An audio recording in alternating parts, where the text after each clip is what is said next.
نحمده ونصلي على رسوله الكريم اما بعد فاعوذ باللہ من الشیطان الرجیم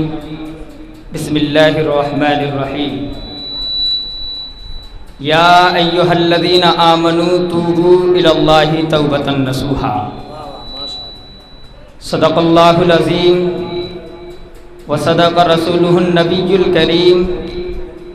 ونحن على ذلك لمن الشاہدین والشاکرین والحمد للہ رب العالمین۔ آئیے کچھ کہنے سے پہلے آپ علیہ الصلاۃ والسلام کی بارگاہ میں ایک مرتبہ درود کا نذرانہ پیش کرتے ہیں۔ پڑھیے بآواز بلند، اللہم صلی علی رسولک سیدنا مولانا محمد وبارک صلاۃ و سلام علیک یا رسول اللہ صلی اللہ تعالی علیہ وسلم۔ سامعین کرام، آپ کو جیسا کہ بخوبی علم ہے کہ جو مجلس لگائی گئی ہے اور سجائی گئی ہے، یہ آپ ہی کے گاؤں کے آپ ہی کی بچیاں اور بچوں کے لیے جنہوں نے ایک نمایاں اپنی تیاری کر کر آپ کے سامنے پیش کیا، اس چیز کے بارے میں اس مجلس کو سجایا گیا ہے۔ اور میں تہ دل سے، دل کی گہرائی کے ساتھ اس بات کو آپ لوگوں کے لیے بتانا چاہتا ہوں کہ جو ادائیگی قرآن پڑھنے کا جو اچھا طریقہ ہے، جو حق ہے، قرآن کریم کو جس طرح پڑھنا چاہیے اور جس طرح اس کے اصول ہیں، ان اصول کے تحت قرآن کو پڑھنا چاہیے، جو میں نے ان بچوں کے اندر طریقہ دیکھا، میری طبیعت باغ باغ ہو گئی۔ ایک نمبر ایک صحیح طریقے سے ان بچوں نے قرآن کریم کو پڑھنے کی کوشش کی ہے۔ اور ایک اور بات بتا دوں تم کو، انہوں نے ابھی مدنی قاعدہ ہی پڑھا ہے، لیکن میں نے خود نے قرآن کریم منگایا اور منگانے کے بعد قرآن سے ان سے پڑھوا کر دیکھا۔ جب پڑھوا کر دیکھا، شروع سے پڑھوایا، بیچ سے پڑھوایا، اخیر سے پڑھوایا، جہاں سے میرا دل چاہا وہاں سے پڑھوایا۔ انہوں نے قرآن کریم میں بھی اسی طرح سے ادائیگی کے ساتھ ان کو ادا کیا ہے۔ بہت خوشی کی بات ہے، اور میں حضرت سے درخواست کروں گا اس بات کے بارے میں کہ ایسا نہ ہو کہ ان بچیوں کے لیے قرآن پڑھانے کا طریقہ بتا دیا گیا، حتی الامکان قرآن صحیح طریقے سے بچے پڑھ سکتے ہیں، اور میں تمہیں بتا سکتا ہوں، کہہ سکتا ہوں یہ بات کہ یہ بچے ایسے پڑھتے ہیں کہ میوات کے اندر ان کو کوئی روکنے والا نہیں ہو سکتا۔ اگر کوئی بھی، چاہے کوئی ہو، اگر ان کے سامنے قرآن پڑھے گا، اگر وہ غلطی کرے گا تو یہ ان کو فوراً ٹوک لیں گے، کیونکہ میں نے اپنے ساتھ یہ کر کے دیکھا تھا۔ بیچ قرآن سے ایسا نہیں میں نے الحمد شریف کو پڑھا یا کوئی چھوٹی جو صورتیں ہیں بچوں نے رٹ رکھی ہے یا یاد کر رکھی ہے وہ میں نے پڑھی تو بچوں نے مجھے ٹوک لیا، نہیں، میں نے قرآن کھول کر، اپنے تجربے کی بات بتا رہا ہوں، قرآن کھول کر میں نے ناظرہ پڑھا، اور بطور نمائش کے یعنی آزمائش کے طور پر میں نے کچھ غلطیاں کی جان بوجھ کر کہ بچے ٹوکتے ہیں یا نہیں، تو بچوں نے مجھے آگے ہی بڑھنے ہی نہیں دیا جب تک یہ فیصلہ نہیں ہو گیا کہ یہ آپ صحیح پڑھ رہے ہیں غلط پڑھ رہے ہیں۔ میں نے ضد بھی کیا کہ میں صحیح پڑھ رہا ہوں، بول رہے نہیں صحیح نہیں ہے۔ میرے سامنے نورا جو مدنی قاعدہ تھا وہ رکھا ہوا تھا، مجھے کھول کر دکھایا حضرت اس طرح ہے اور آپ اس طرح پڑھ رہے ہیں، یہ غلط ہے۔ اس طرح میں نے ان بچوں کو اپنے انداز سے آزمانے کی کوشش کی تھی۔ میرا جو عنوان ہے، مختصر وقت لوں گا میں، حضرت بیٹھے ہیں، اصل خطاب تو آپ لوگوں کا ان کا سننا ہے۔ میں نے جو قرآن کریم کی ایک آیت پڑھی ہے، اس کا سادہ سا مطلب یہ ہے کہ اللہ تعالیٰ ایمان والوں سے فرماتا ہے کہ اے لوگو، اے ایمان والو، سچی توبہ کر لو، توبہ ایسی کرو کہ تمہاری توبہ کو دیکھ کر دوسرے لوگ بھی توبہ کر لیں، کیونکہ ہمیں اس ماحول میں جو ہمارے ملک کے اندر جیسا ماحول پھیلا ہوا ہے، ہمیں سب سے زیادہ ضرورت اب اس چیز کی ہے۔ دیکھا گیا ہے شروع سے یہ دستور چلا آ رہا ہے، جب کسی چیز نے کام نہیں کیا، ہمارے پاس کوئی اسباب نہیں رہے، تو ہمارے اسلاف نے یہی طریقہ اپنایا کہ اللہ تعالیٰ سے دعا فرمائی اور اللہ تعالیٰ کو راضی کیا اور اپنے کاموں کو حل کرایا۔ یہ ہم دیکھ سکتے ہیں آج کا جو ماحول ہے، ہمارے پاس کچھ نہیں ہے، ہمارے ہاتھ میں کوئی پاور نہیں ہے کہ جو ہمارے اوپر ظلم کیے جا رہے ہیں، ظلم و ستم کے پہاڑ ہمارے اوپر توڑے جا رہے ہیں کہ ہم ان کا ڈٹ کر مقابلہ کریں۔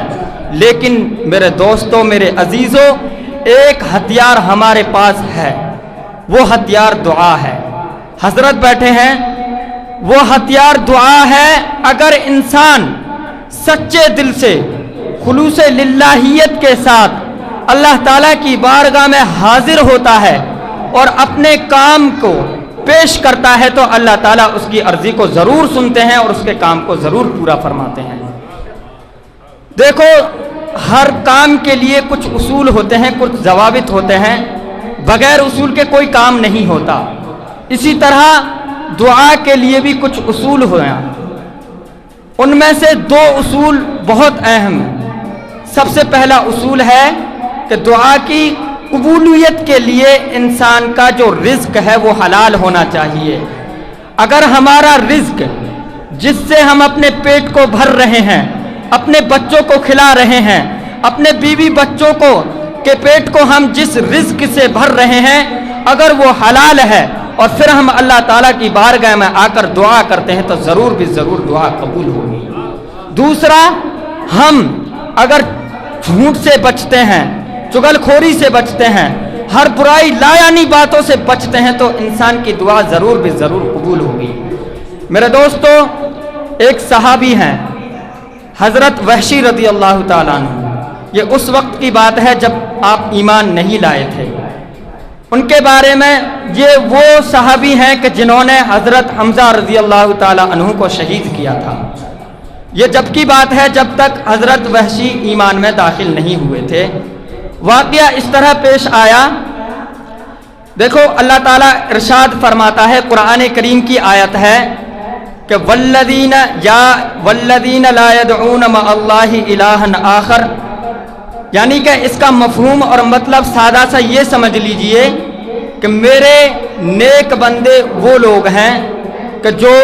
میرے ساتھ کسی کو شریک نہیں کرتے ہیں، یعنی کہ مجھے ایک مانتے ہیں اور میری ہی عبادت کرتے ہیں، چوری نہیں کرتے ہیں، زنا نہیں کرتے ہیں۔ آگے فرماتے ہیں، اللہ تعالیٰ فرماتا ہے اگر یہ لوگ ان کاموں کو چھوڑ دیتے ہیں تو میرے بندے ہیں، اگر ان کاموں کو کرتے رہیں گے تو ان کو کل قیامت کے دن عذاب بھی دو گنا دیا جائے گا، یعنی ڈبل عذاب دیا جائے گا۔ اور اگر ان کاموں کو چھوڑ دیتے ہیں، ایمان میں داخل ہو جاتے ہیں، الا من تاب وآمن وعمل صالحا فاولئک یبدل اللہ سیئاتہم حسنا، اگر وہ ان کاموں کو کرنے کے بعد توبہ کر لیتے ہیں، یعنی کہ جو ہم نے برائی کے کام کیے ہیں، زندگی اپنی برائیوں میں گزاری ہے، اگر ان برائیوں کے کاموں کو ترک کر کر توبہ کر لیتے ہیں تو اللہ تعالیٰ اتنا رحم فرمانے والا ہے کہ جتنے بھی اس کے پچھلے گناہ تھے ان تمام گناہوں کو بخش کر جو گناہوں کا بدلہ دیتے ہیں وہ نیکی کے ساتھ دیتے ہیں۔ اگر اس نے ایک گناہ کیا تھا تو اس کے بدلے میں، گناہ کے بدلے میں نیکی لکھ دی جاتی ہے اگر وہ توبہ کرتے ہیں۔ میں قرآن کی آیت سے بتا رہا ہوں آپ لوگوں کو۔ دیکھو، جب فتح مکہ ہوا تو حضور صلی اللہ تعالی علیہ وسلم نے ارشاد فرمایا کہ وحشی جہاں بھی تم کو مل جائے اس کو قتل کر دینا۔ جب وحشی کے پاس یہ خبر پہنچتی ہے تو آپ طائف کی طرف روانہ ہو جاتے ہیں، بھاگ جاتے ہیں، نکل جاتے ہیں، مکے کی گلیوں کو چھوڑ دیتے ہیں۔ چھوڑنے کے بعد جب وہ مسجد میں بیٹھے ہوئے تھے، کسی صاحب سے اس کی ملاقات ہو جاتی ہے، اور جب ملاقات ہوتی ہے تو وہ صاحب سے بات کرتا ہے تو وہ صاحب فرماتے ہیں کہ آج کے دن حضور علیہ السلام نے اعلان فرمایا ہے کہ جو شخص ایمان لے آئے اور توبہ کر لے اور امن طلب کرے تو آج کے دن اس شخص کو بھی بخش دیا جائے گا۔ تو آپ کے لیے موقع ہے کہ حضور علیہ السلام کی بارگاہ میں حاضر ہو جائے اور اپنے گناہوں کی توبہ کر لیجئے اور ایمان طلب کر لیجئے۔ تو وحشی کو جب یہ خبر لگتی ہے، جیسے ہی آپ علیہ السلام کی بارگاہ میں حاضر ہوتے ہیں، آپ علیہ السلام کی نظر جب اس کے چہرے کی طرف پڑتی ہے تو آپ اس کو دیکھ کر فرماتے ہیں انت وحشی، کیا آپ وحشی ہیں؟ تو وہ فرماتے ہیں ہاں میں وحشی ہوں، لیکن میں امن طلب کرتا ہوں، میں آپ سے امن چاہتا ہوں اور میں ایمان میں داخل ہونا چاہتا ہوں۔ تو آپ علیہ السلام نے فرمایا کہ میرا ارادہ تو یہ تھا کہ آپ کو قتل کر دیا جاتا، لیکن اللہ تعالیٰ ارشاد فرماتا ہے کہ اگر کوئی کافر تم سے امن طلب کرے تو اس کو امن دے دیا جائے۔ وَإِنْ أَحَدٌ مِّنَ الْمُشْرِكِينَ اسْتَجَارَكَ، اس کا مفہوم یہی ہے، قرآن کریم کی آیت ہے جس کا مفہوم یہ ہے کہ اگر کوئی کافر ہے وہ ایمان لانا چاہتا ہے اور اپنے کو امن لینا چاہتا ہے تو اس کے لیے امن دے دیا جائے اور اس کو بخش دیا جائے۔ تو آپ علیہ السلام نے اس کو بخش دیا۔ بخشنے کے بعد پھر کہتا ہے میرے لیے امن تو ہے، میں آپ سے کچھ سوال کرتا ہوں۔ آپ علیہ السلام نے فرمایا ہاں آپ کے لیے امن ہے، کچھ بھی سوال کر سکتے ہیں آپ۔ تو وحشی فرماتے ہیں کہ اللہ تعالیٰ ارشاد فرماتا ہے والذین لا يدعون مع اللہ الہا آخر ويقتلون النفس التي حرم اللہ الا بالحق، یعنی اس آیت کا مفہوم یہی ہے جو میں نے ابھی پیچھے پڑھی ہے کہ جو شخص ایمان لائے، نیک عمل کرے، زنا نہ کرے، چوری نہ کرے، ہر برائی کے کام کو چھوڑ دے تو اللہ تعالیٰ اس کو جنت میں داخل کر دیتے ہیں، اور اگر کوئی ان کاموں کو ترک نہیں کرتا ہے تو جہنم میں اللہ تعالیٰ ان کو داخل کریں گے۔ یہ اس کا سادہ سا مطلب ہے۔ تو وحشی فرماتے ہیں کہ میں پہلے ایمان لاؤں، ایمان لانے کے بعد پھر عمل بھی کروں، عمل کرنے کے بعد ان تمام کاموں کو چھوڑوں گا، جبکہ میں نے شرک بھی کیا ہے، زنا بھی کیا ہے، چوری بھی کی ہے، تو میرے لیے کیا فائدہ ہوگا؟ تو آپ علیہ السلام نے فرمایا، دوسری قرآن کریم کی آیت ان کے سامنے پڑھ کر سنائی، ان اللہ لا یغفر ان یشرک بہ ویغفر ما دون ذلک لمن یشاء، کہ اللہ تعالیٰ جس کے گناہوں کو چاہے بخش دے گا سوائے جس نے شرک نہ کیا ہو،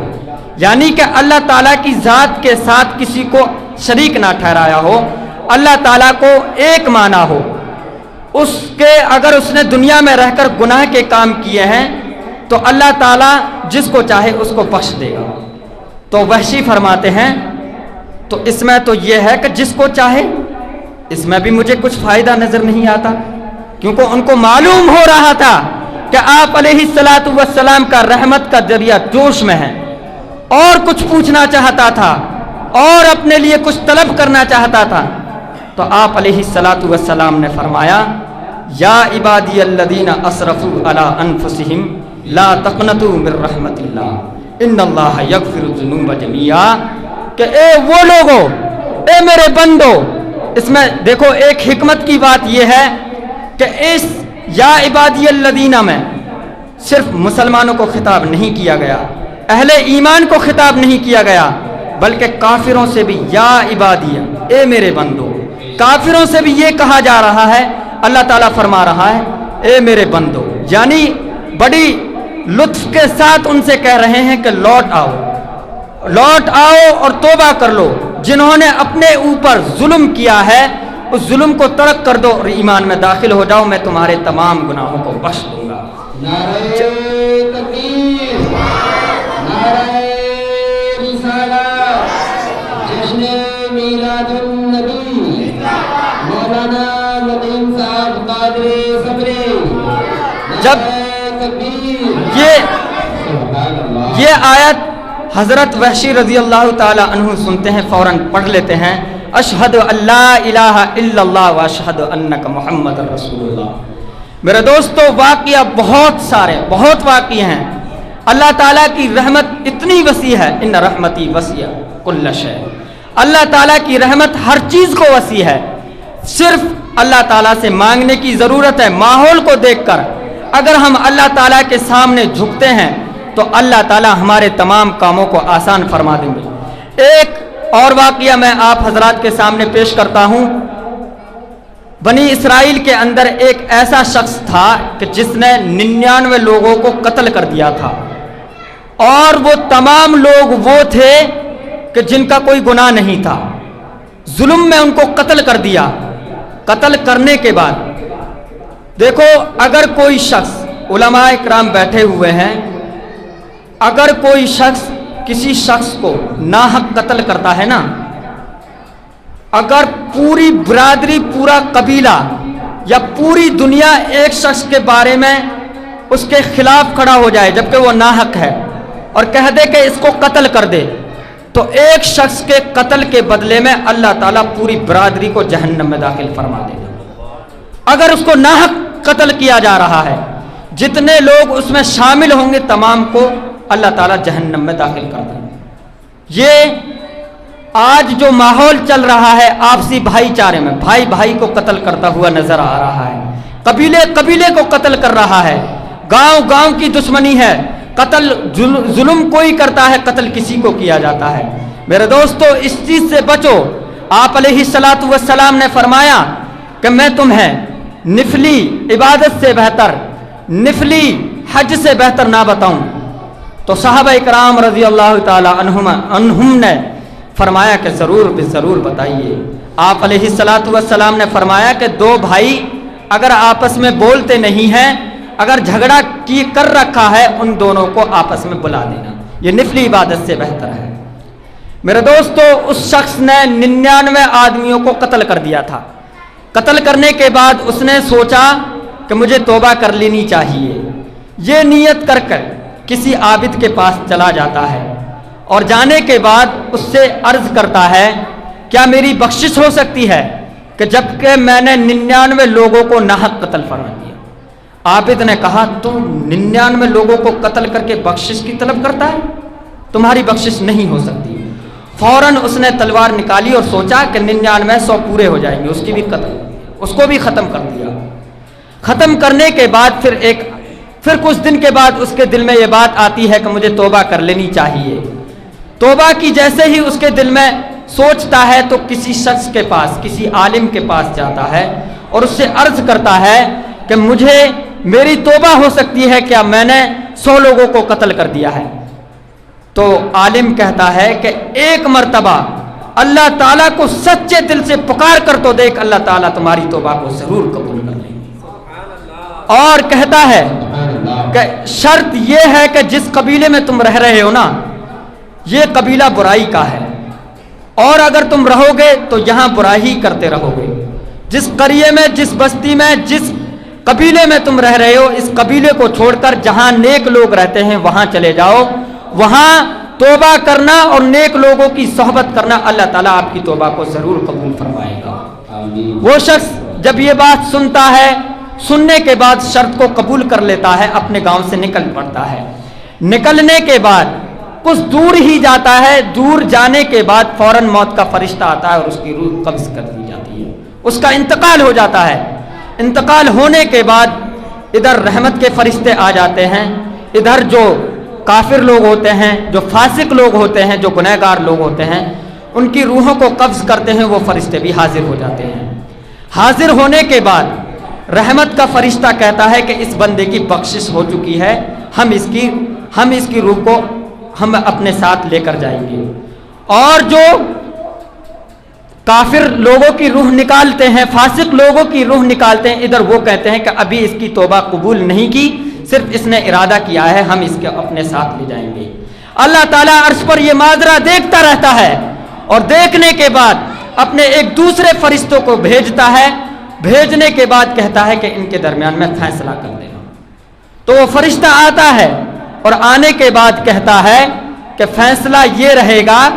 کہ جس بستی کے قریب یہ شخص ہے، اس بستی کے، اگر یہ برائی کی بستی کے قریب ہے تو جو فرشتے فاسق لوگوں کی روح کو لے جاتے ہیں وہ ان کی روح کو لے جائیں گے، اور اگر یہ شخص نیک لوگوں کی بستی سے قریب ہے تو نیک فرشتے یعنی جو نیک لوگوں کی روح نکالتے ہیں وہ فرشتے اس کو اپنے ساتھ لے جائیں گے۔ جب یہ معاملہ ہوتا رہتا ہے، یہ حکم کر دیا جاتا ہے، در حقیقت وہ شخص بد لوگوں کی بستی سے قریب تھا۔ جب اللہ تعالیٰ نے جب اس شخص نے سچی دل میں نیت کی تھی نا کہ میں بخشش اللہ تعالیٰ سے اپنے گناہوں کی بخشش طلب کرنے کے لیے اپنی بستی کو چھوڑ رہا ہوں، اللہ تعالیٰ نے فوراً اس کے تمام گناہوں کو بخش دیا تھا۔ اور جب بستی زمین کو ناپا جاتا ہے کہ یہ شخص کون سی بستی سے قریب ہے، تو اللہ تعالیٰ اس زمین کو حکم دیتا ہے کہ سکڑ کر جا، اور جو بدی لوگوں کی بستی تھی اس کو حکم دیا جاتا ہے کہ اس شخص سے دور ہو جا۔ دور ہونے کے بعد جب فیصلہ ہوتا ہے تو اس شخص کو جو نیک فرشتے جس روح کو لیتے آتے ہیں اپنے ساتھ لے جاتے ہیں اور اللہ تعالیٰ اس کی بخشش فرما دیتے ہیں۔ ابھی اس نے صرف ارادہ دل میں ارادہ ہی کیا تھا، اللہ تعالیٰ اس کی بخشش فرما دیتے ہیں۔ میرا کہنے کا مطلب صرف یہ ہے کہ جو آج کا ماحول جو چل رہا ہے، دیکھو ایک ملک ہے اندلس، اس میں مسلمانوں کی جو حکومت رہی تھی تقریباً 100 سال کی بتاتے ہیں، سنا ہے ہم نے کہ مسلسل 100 سال تک اسلامی حکومت رہی تھی، لیکن آج کے دور میں اسلام کے نام کا کوئی ایک شخص نہیں ملتا وہاں۔